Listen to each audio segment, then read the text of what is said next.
Good afternoon সবাইকে। আবারও চলে এসেছি তোমাদের সাথে নতুন একটা ব্লগের ভিডিও নিয়ে। তো আমার ব্লগের ভিডিওটা তোমরা পুরোটা কন্টিনিউ করতে থাকো, আশা করি তোমাদের বেশ ভালো লাগবে।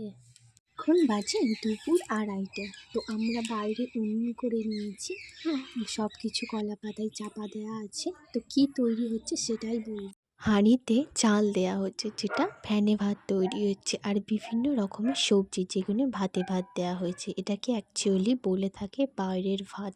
তো তোমরা কারা কারা জানো আমার কমেন্টে প্লিজ কমেন্ট করে বলো।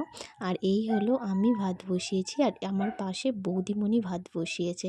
তো সব রকম সবজি মাখাচ্ছে। বৌদিমণির সাইডে আছে আমার মা।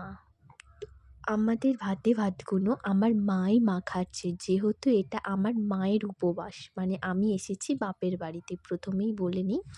তো এটা হলো লাউ পাতা, মানে যেটাকে আমরা লাউ শাক বলি। তো ওটা লাউ শাক ভাতে, সাইডে আছে আলু ভাতে, সিম আলু ভাতে, আর ওটা হলো কাঁচা টমেটো ভাতে। তো আর একটাও জিনিস আছে, ওটা হলো ডাল ভাতে।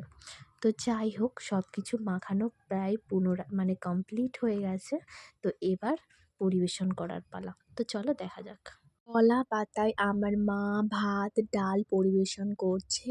আমার পাশেই আছে আমার মেয়ের কলা পাতাটা, আর এইটা হলো আমার মায়ের কলা পাতা, যেটা স্পেশালভাবে সাজিয়ে নিতে হয়, যেহেতু এটা আমার প্রথমেই বললাম মায়ের উপবাস, সেই জন্য। তারপর মা সুন্দরভাবে কলা পাতাটা সাজিয়ে নিল। চলো আজকের ব্লগটা এখানেই শেষ করলাম, আবারও দেখা হবে অন্য কোনো দিন অন্য কোনো ব্লগের সাথে।